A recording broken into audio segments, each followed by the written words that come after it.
Bienvenue dans cette nouvelle vidéo. On parle aujourd'hui de l'encens lune, ici que vous pouvez retrouver en bâtonnet et que vous pouvez retrouver, on va en parler également dans les petites fioles d'encens que je vous prépare. Alors quel est l'intérêt de travailler avec la lune, en anglais moon? L'intérêt, ça va être directement de travailler sur la gestion de nos émotions qui n'est pas toujours évidente. On va pouvoir travailler notamment le sommeil qui peut fortement être perturbé par les phases de la lune. Et puis on va travailler aussi sur notre médiumnité, sur notre intuition. Ainsi, vous l'avez compris, on pourra l'utiliser dans pas mal d'événements différents, que ce soit pour nous apaiser, pour nous aider lors de tirages par exemple de cartes, de moments de méditation, et puis tout simplement pour une harmonie plus régulière, aussi bien pour nous, pour harmoniser un lieu, pour aider à ce que la communication soit plus fluide aussi par exemple dans la pièce de vie avec le conjoint, les enfants. Ainsi, on peut aussi travailler avec chaque phase de la lune. C'est là où c'est très intéressant. Vous pouvez retrouver, je vais vous mettre en lien en dessous la vidéo, le rituel également complet avec les 4 phases de la lune.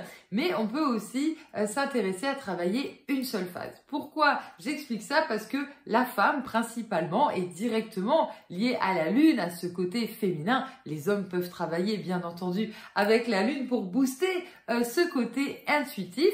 Mais il est vrai que les femmes, nous sommes directement reliées par notre cycle, naturel à ces phases. Et quand vous avez une part du cycle qui n'est pas équilibrée, on peut directement travailler avec l'énergie de la lune. Par exemple, étant médium dans cet ensemble de phases, de 4 semaines, il me manquait moi une semaine dans le cycle qui n'a jamais existé. Et là où c'est aujourd'hui je trouve ça assez rigolo, la phase qui me manque est la phase juste avant la nouvelle lune. On est dans la phase de médiumnité, la 3e semaine du cycle, où directement c'est là où on est très connecté. Et du fait que cette connexion est là finalement tout le temps, ce qui peut largement perturber mon corps physique, j'ai dû apprendre à refaire exister cette semaine pour concentrer cette énergie d'intuition et de médiumnité un peu plus dans cette semaine et équilibrer les autres. Donc ici on peut travailler avec la première phase qu'on appelle la jeune fille, tout simplement parce qu'on est en lune ascendante, c'est le début de la lune. Et ici on va travailler le côté, on appelle jeune fille parce que on passe toutes, quel que soit l'âge, par cette phase chaque mois, de se trouver belle, de prendre soin de nous, d'être vraiment en joie, de pouvoir profiter tout simplement de la vie. Donc là on travaillera sur cette lune ascendante, appelée également la jeune fille.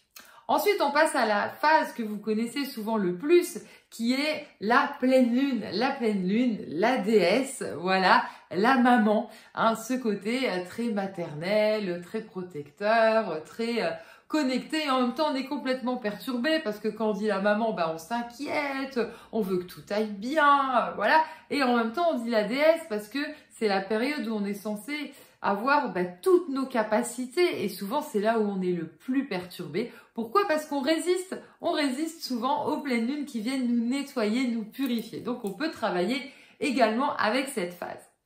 Ensuite, la phase que je vous expliquais juste avant, on est en lune descendante et ici on va travailler sur, on l'appelle la vieille, la sage. Alors c'est pas très vendeur, mais l'idée c'est de comprendre quand on dit la sage que ça va être vraiment tout ce côté sagesse, tout ce côté intuitif, médiumnique, qui est inspiré aussi de notre vécu, de tout ce qu'on a pu associer.